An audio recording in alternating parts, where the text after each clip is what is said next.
We'd like to thank Untapped Resources for sponsoring Science Rehashed. Untapped Resources is a Boston-based foundation that funds the arts, sciences, education, and creative initiatives of people working to improve lives, celebrate community, and solve local problems. With support from the Untapped Resources grant program, we are committed to making science more inclusive and accessible for scientists and the science curious worldwide. Tremors, stiffness, and sleep disruptions are just a few of the symptoms associated with Parkinson's disease, one of the most common and fastest growing neurodegenerative conditions in the world. The symptoms, severity, and response to treatment vary from person to person, and signs often don't start until late into progression of the disease, all have posed challenge for both diagnosis and treatment monitoring. But emerging technology may be able to change that.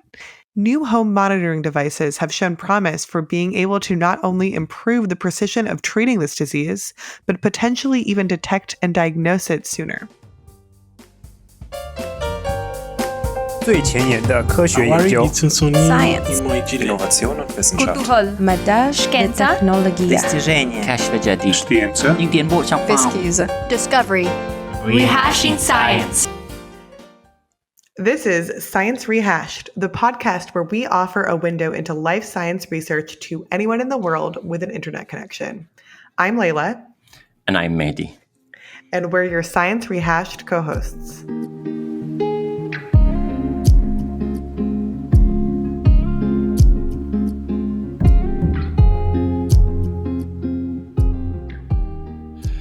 In this episode, we have interviewed Dr. Dina Katabi, the director of the MIT Center for Wireless Networks and Mobile Computing and leader of NetMIT Research Group. Dr. Katabi is also the co-founder and president of Emerald, which provides wireless and non-wearable monitoring devices for various health conditions. In her recent work published in Science Translational Medicine, Dr. Katabi has leveraged these technology to monitor patients with Parkinson's disease. She can also assess medication efficacy and progression of the condition with more precision and convenience than traditional in-clinic follow-up. The research has also shown that it may be possible to detect the onset of Parkinson's disease significantly prior to development of classic motor symptoms like tremors. These findings have incredible implications for the future detection and management of these common and growing diseases.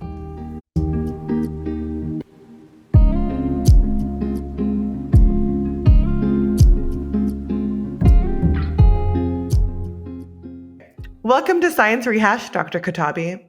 To get us started here, we'd love for you to introduce yourself to our listeners. Sure.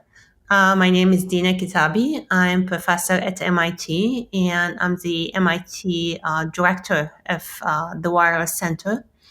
And I work in the area of digital health and technology for sensors and wireless sensing. Can you tell us more about what led to your working in this intersection of technology and healthcare sciences? I did 1 year in med school, and I was the top of my batch in med school. But then I also liked so much math, and I couldn't imagine living the rest of my life without math. So I decided I'm not going to be in medicine. I'm just going to move to, my parents decided like at least have a compromise math. Somebody like, if you are in math, then you're not going to make enough for a living. So just took engineering at least. So I switched to engineering, but I was always interested in that. And in fact, like, as I said, because of the whole family and the talking and our conversation is typically about medicine. So to me, I always wanted to do something that crosses both or bridges both domain. It was not foreign to think this way. It's not was like, at one particular moment. It was just the opportunity came at a particular moment. That's so fascinating to hear that you had such a confluence of these unique circumstances that led to where you are right now. I think it's inspirational for many rising scientists that may want to touch base with aspects of healthcare. The question is, how can young engineering scientists enter this interface between their field and medicine? And what would you say to motivate them? For other young computer scientists and engineers, I actually think that we really should and have as engineers to contribute here, because there is a big need, particularly now. Like, I think it's data is really important, and we see how computer science, I mean, I'm a computer scientist, I'm a bit like maybe biased, but you see how computer science has changed many of the fields. From office work, can you imagine office work before computers, like using papers and like writing everything, how much we revolutionized this. Computing has changed like many fields as we know them today. And medicine is one of those fields where we haven't yet made that change, but the opportunity is humongous. And we see it in everything from the automation of basic operation to data, and how data actually changes our understanding of diseases. We were able to do something or to show something that even your best medical expert in Parkinson's disease will not be able to look at that data and say this person has Parkinson's or not, and the machine can do it. There are so many opportunities. If for people who are in computer science, in engineering, in any of these technical fields, I think you are needed. And you can do a lot in medicine in helping medical doctors achieve the best outcomes. Your call to young scientists is really inspiring. On the other side of that, what advice do you have about engaging with people outside of these fields, such as the public and public leaders? In the healthcare domain, it's really hard to do something alone.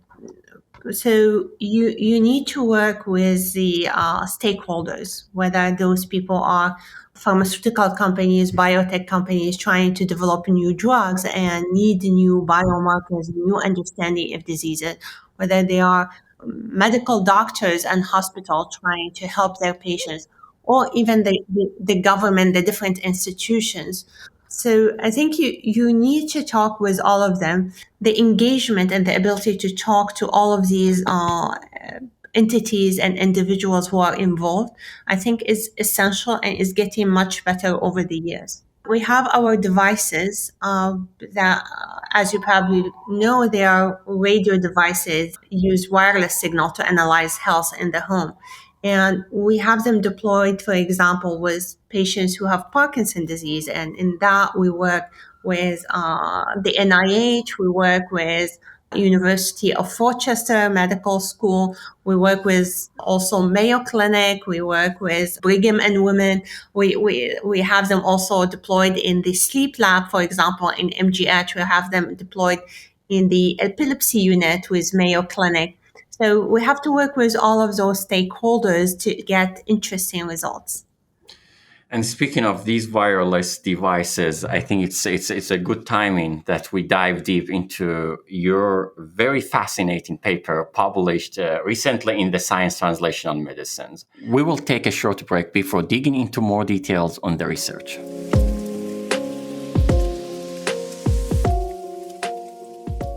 Hey listeners, if you're enjoying Science Rehashed, let us know by leaving a review on Apple Podcasts.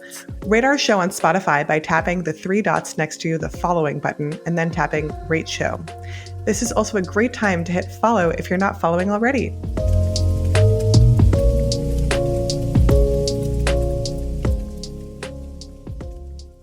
And now it's time to discuss the details of your outstanding work that was just recently published in Science Translational Medicine, titled Monitoring Gait at Home with Radio Waves in Parkinson's Disease, a marker of severity, progression, and medication response. And in this paper, you presented a new in-home method for evaluating patients with Parkinson's disease, one of the fastest growing neurological diseases. Could you please tell us more about the device that was central to this study? Yeah, so the device emits a very low power radio signal, 1,000 times lower power than your home Wi-Fi. So it is safe and much lower power than just the typical things that you have at home. And it listens to the reflection of that signal from the environment, including the people that are around the device. And the initial thinking was very simple. Basically, think about your Wi-Fi box at home. So I'm sure all of you have one at home, or like many at work, and all of that stuff. So think about that Wi-Fi box at home. what if it's smarter? What if it can use the radio signal to understand your sleep, understand your breathing, your heartbeat? When you move, it knows like the speed at which you are moving.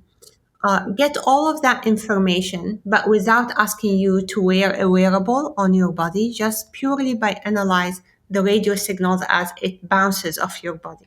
So that was the initial thought. And over time, we were able to show that actually this is true. We can do this. We can have that box that looks very much like your Wi-Fi box, and it sits in the background and analyzes the wireless signal that bounce off people's bodies using machine learning and get their breathing, heartbeat, mobility, sleep stages, sleep apnea, interaction, all of that stuff.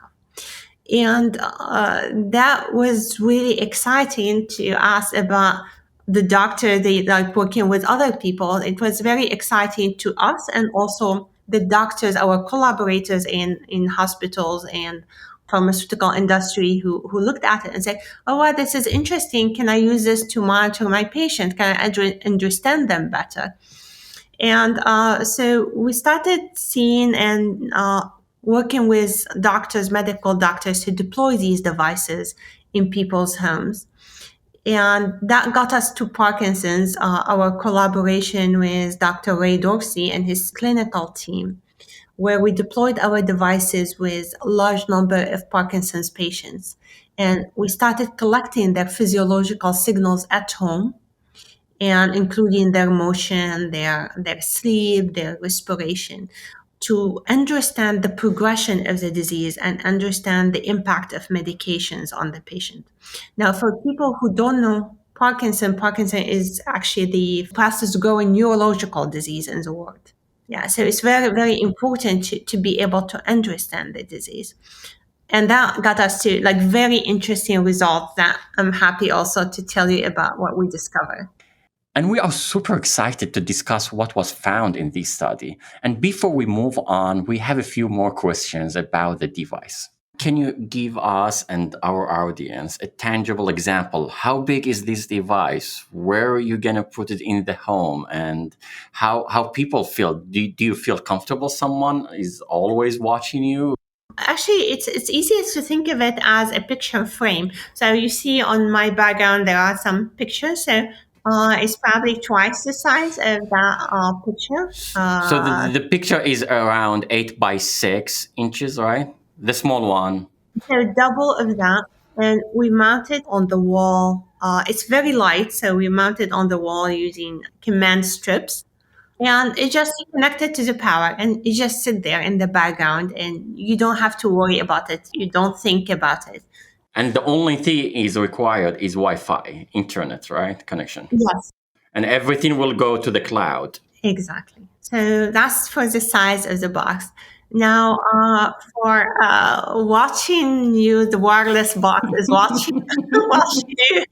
So, from practical point of view, actually, I do have a device at home, so I can tell you that you really forget about it. You just like maybe you are aware of it the first day, but once it is there, you just don't think about it because you don't interact with it. And is this a device going to replace in-clinic diagnosis and monitoring, or is it going to complement existing measures? So in Parkinson's, even in the US, for example, there were certain studies that were showing that 40% of people who have Parkinson's are not seen by a Parkinson's specialist or even neurologist in many cases. And that is because like the specialists are few, they are in certain centers, and most of the people live away from them, like in rural areas, or like also they have mobility problems because they have Parkinson's and they tend to be on the older side, and many of them cannot even drive themselves. So being able to reach the people in their home to assess medication response and to assess the progression of the disease is essential and can complement the clinical care that they are given in person in the clinic. And in some people, that might be the only way they can get access. It seems like Parkinson's is extremely fortuitous sort of like choice for disease to study using these, right? Because not only is there measurable phenotypes, right, that you guys can pick up, but also there's like a clear driven need, not just because it's growing, but also because of the difficulties in even accessing a neurologist. And this is here in the United States. You can imagine that the situation is much worse in other countries. Absolutely. So these devices were installed and data was collected. What have you found? One of the big difficulties in Parkinson's is that every patient is different. It's not like a homogeneous disease. People are very different under this disease. So today, the way you help the patient, you give them medications, but you need to adjust the dose. Like the medication that we have today for Parkinson, they don't cure the disease, of course. And they don't even stop the disease. They just control the symptoms. And when you give the medication has some time, like it works for some time. And then after like a couple of hours, the medication impact starts wearing off and the person needs to take another dose. But how much time it takes for the medication impact to wear off and like how many doses a person should have and all of that stuff is really hard to know for each individual. So the doctor typically ask the patient, that's just like, are you feeling fine? Are you able to move? All of those questions and try to check whether the dose is appropriate. Of course, they ask them like how long they had the disease and all of that stuff. So kind of like gives you the dose that looks reasonable for how long you have the disease and the answer to the question you are providing the doctor. But what we've shown in our data is that we can actually, by looking at the speed of the walking of the individuals at home, we can see that when they take their medication, they start walking faster. And then after sometimes the medication wears off and you can start seeing them slowing down. And then they take the other dose of medication and again, they speed up. So really now what we have shown is that for every individual, like you can start having kind of like precision medicine in the way you are titrating the medications. You are aware if for this particular individual, how long the dose was lasting for them and whether you are able to control the motor fluctuation or not, and whether you need to increase the dose or change the dose. So that is quantifying this information other than like, how do you feel? Are you able to move properly or not? And being able to see it is very important for the doctor to be able to adjust the medication for each individual. The other thing that is really important in Parkinson's, it's a slow changing disease. So it takes years, of course, for the disease to progress. And we don't have very good ways of assessing the progression of the disease. So it's not like you can take a blood test and it will tell you exactly how much Parkinson this person has. It's really, you do so like an extensive set of questionnaires and small tests of like, can you move this way? Can you move that way? And you keep asking the patient. But because we are relying on this, like on questions and answer from the patient and assessment with like a few small tests, it's very subjective, so it's very noisy. So, and we don't have very good way, like it takes very long time to detect, okay, so did the disease progress at what level and how much did it progress? So what we showed is that you can use these measurements that we are getting from the home to have a reliable way of assessing disease progression and much faster than if you were looking at it from these questionnaires that are highly subjective. I see. Because it takes so long, like for people to even notice a change in themselves, right? Once they have a symptom, that this is a nuanced measurement that can say like, oh, look, over this amount of time, your walking has slowed down this much, or your nocturnal breathing has changed by this pattern or something like that. Yeah. So for example, we like the change is probably like a few centimeters, like your speed is changing by a few centimeters per second, or even less, maybe even sub-centimeter per second. So it's not something that you are aware of, and this is over a whole year. Mm-hmm. So it's not something that you really know, but it just like when you have very accurate measurement, you can actually quantify that and know actually this person is progressing faster than this other person, or this is much faster than if the person was just healthy and did not have the disease. So Am I understanding this correctly? The device can enable doctors to engage in precision medicine and adjust doses, as well as gain insight into long-term progression of the disease, but the device cannot diagnose the disease initially. So the question is, what other testing does the movement data need to be complemented by? So that's the beauty of really bringing machine learning and artificial intelligence to this picture. So I told you so far about the things that, okay, so we know this person has Parkinson's. What can we do and what are the things that we can measure to help them? Now you can ask a different question. Let's say that we don't know whether this person has Parkinson's or not. Can actually the machine detect that this person has Parkinson? Can you do diagnostic? And the question that we asked the machine to do is even more complex than this. Is that today when you go to a doctor and you ask them to like diagnose somebody whether they have Parkinson's or not, they rely on the motor symptom. They rely on the tremor that we see with Parkinson's patient, or the stiffness of the movements, or something that has to do with their motor symptoms. But the problem with that is that these motor symptoms appear late in the disease. So the actual disease probably started in the brain 10 years ago, 5 years ago. But now we are not even aware of it until the person starts having tremor and stiffness in the movements and all of that stuff. So you can ask a different question. You can ask, can we actually diagnose Parkinson's from something that has nothing to do with the motor symptoms? Because maybe if we are able to do that, maybe we can detect the disease before the motor symptoms appear, and we have a chance of detecting the disease early before the brain already has been damaged drastically. And this is exactly the question that we asked our device. Can we use something that has nothing to do with motor symptoms, nothing that has to do with the movement, to detect whether someone has Parkinson's or not? And the answer was yes.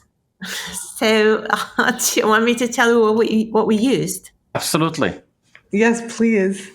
Okay, so we went back to read a bit more about Parkinson, and even like in the early writings of Dr. James Parkinson's, the doctor that the disease is named after him, he talks about changes in breathing, the breathing of the person. Mm-hmm. And our device can measure breathing without any wearables, just like the person goes to sleep, nocturnal breathing. So we know also Parkinson affects sleep. So maybe we can measure their breathing during sleep, showing that from the nocturnal breathing, we can actually detect who has Parkinson's versus who doesn't without any motor symptoms. That's amazing. We have a few questions now about some of the potential limitations of the device, as well as where you see these findings taking the future of not only Parkinson's disease, but wireless monitoring of other diseases too. But first, a quick break. If you're enjoying the show and you want to help us keep making the content, please consider becoming one of our patrons on Patreon. Find us at patreon.com/join/science-rehash to become a patron for just $3 a month. Or you can become a VIP patron for just $5 a month. Our first 10 VIP patrons will receive a free Science Rehash water bottle.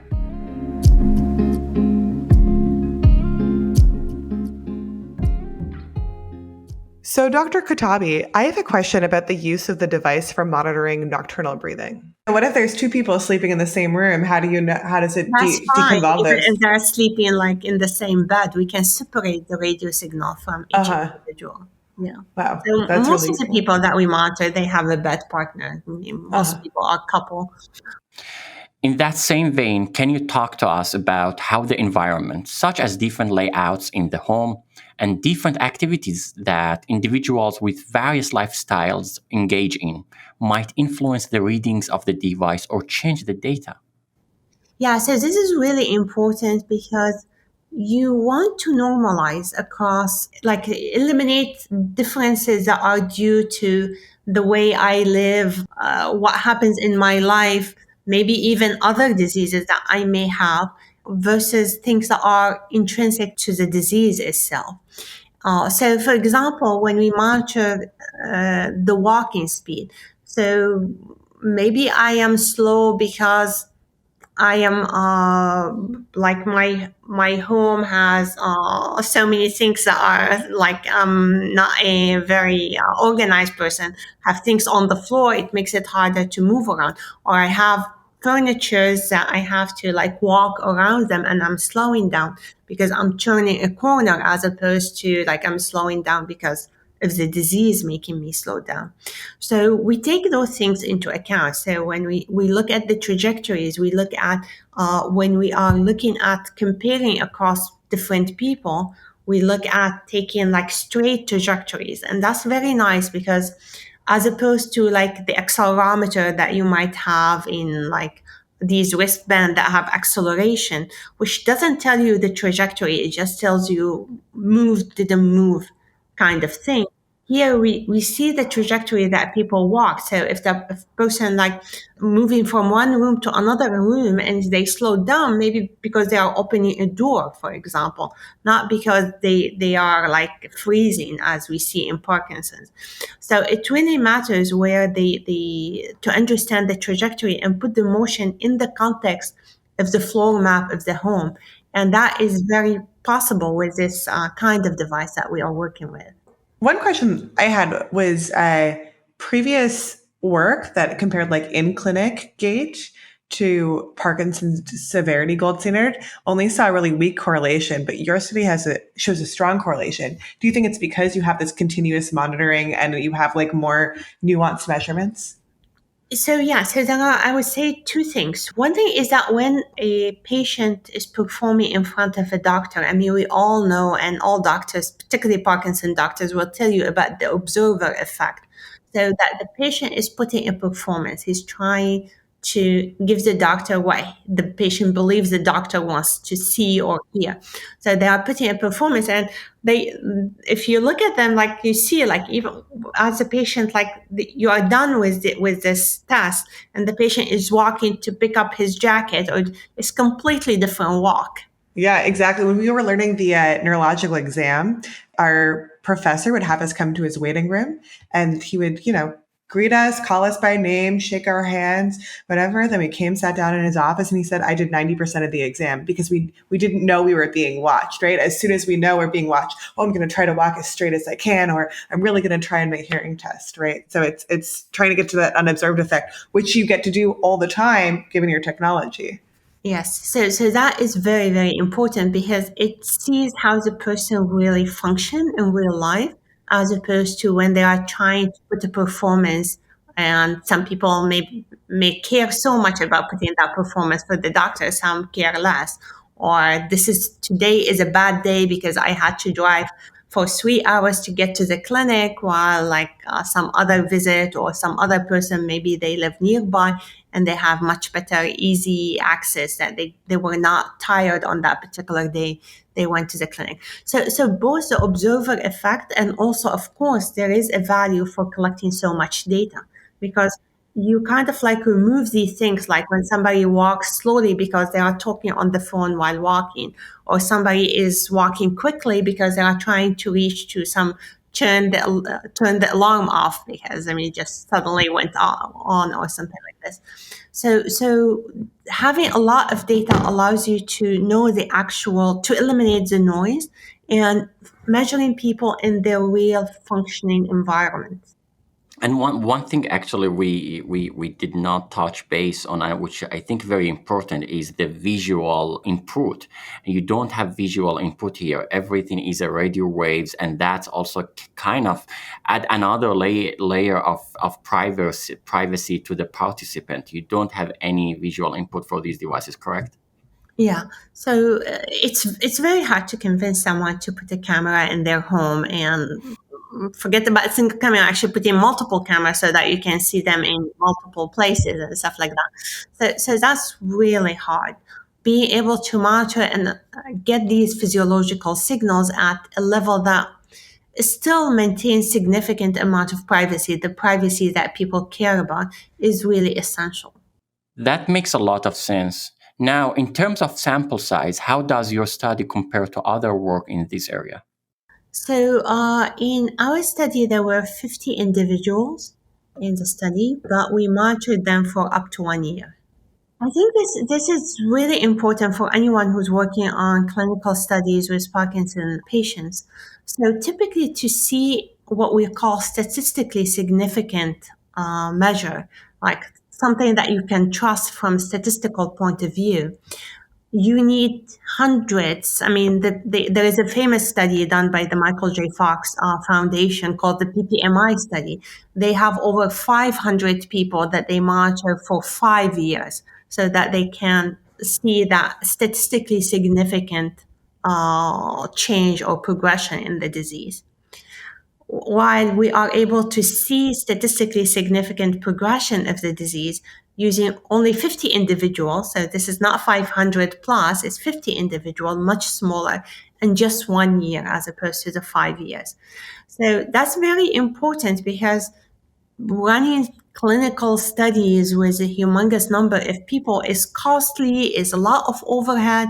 Sometimes it's very difficult because you have to find all those people, and many of them, if you are monitoring them for 5 years, many of them may drop out from the study much earlier.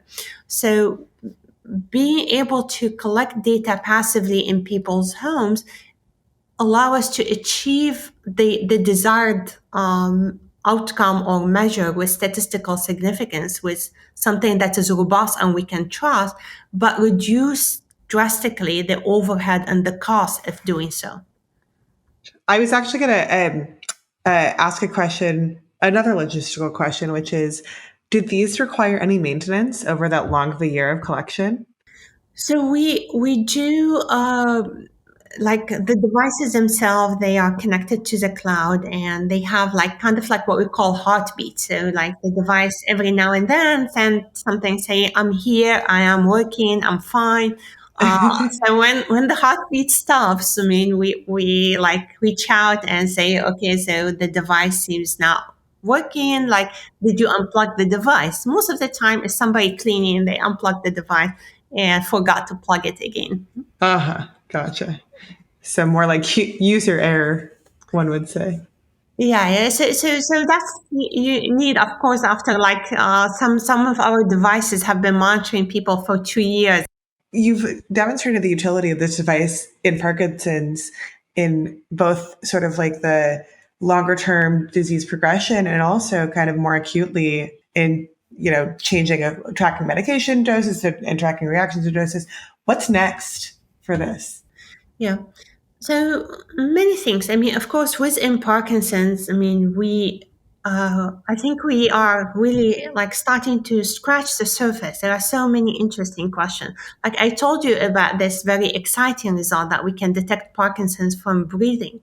Now you can ask the next natural question: how early can we detect Parkinson's? Can we actually detect it before the doctor can diagnose Parkinson's? And indeed, like in our paper, this is the second paper that I was talking about, which was in Nature Medicine. We show that there are, with a small sample size, that we are actually able to detect Parkinson's before it was diagnosed. So, but this is very small study. So now the natural big next thing is, can we actually use this to detect Parkinson's early? And if we can, that has many implications for how you develop drugs for Parkinson's and how you could potentially address the disease before the damage in the brain has impacted the patient drastically. So this is one big thing. Now you can go to like other diseases. So we are able to do this in Parkinson's. What about Alzheimer's? I mean, they share many things here. So can we do something similar in Alzheimer's, in Huntington's, in multiple sclerosis, in many diseases, ALS? I really hope that we can change both understanding of some of the difficult neurological diseases by providing data that is lacking today in the way we characterize the disease, in the way we characterize the impact of medication, in the way we can treat the person and see the results of that treatment. particularly in neurological diseases, because we don't have the test. It's not like, okay, do a blood test or this kind of test and we understand those diseases. Even like in mood disorders, depression, apathy, anxiety, all those things. And I hope that it changes how we, like, both changes the information and the understanding of the disease, and also changes the treatment. And we talk a lot about telemedicine, but in many cases, I feel that we think about telemedicine as a video conference, like the one that we have here, like we are just looking at each other talking. But really, you want more than that. You want to understand all of the information about the disease, understand who actually need this, the doctor to look at them at what time and for what reason, and what the intervention should be. And the data can help us doing this and help us also decrease the cost of the healthcare system, which we all know is very, very costly in the United States. Mm-hmm. Indeed, yeah. Absolutely. Leila, any question? If not, we may ask a funny question. Go for it. What do you do in your spare time? We ask all the scientists that join us. We are also humans as scientists. Yeah. So I can show you like my dog. He is here participating and listening. So, oh my gosh. For the audience, it's a very cute dog. Yeah, so I spend my spare time playing with her, and she spent her spare time talking about Parkinson's disease and mobile devices. Oh boy. So I hope you did not install a device to monitor her. Well, she would say, it's funny, this is one thing, like I look at her breathing, she has some breathing issues. Oh my God. See, scientists cannot stop. Exactly. Well, with that, thank you very much for joining us today. It was a very lovely discussion, and I'm sure everybody that's going to listen to this episode going to enjoy your discussion, and the beauty of these devices and the frontiers that you are advancing at the interface of engineering and health and medicine. Thank you, guys. Very, very nice talking to you. Are you left with more thoughts or questions after listening to a Science Rehashed episode? Join us on Twitter at Science Rehashed and leave your comments, thoughts, questions, etc. on the episode Twitter thread to rehash this episode using hashtag #SREpisode_rehashed. What a great conversation, Mehdi. I'm excited to see where this technology can take us next in the diagnosis and management of different diseases. Absolutely, Leila. And developments like this really open the door for improved access to care as well. Medicine and technology work in such great synergy. Listeners, if you have been missing our fireside chats, come back for our next episode in just 3 weeks to hear our conversation with Nobel Prize winning neuroscientist Maybrit Moser.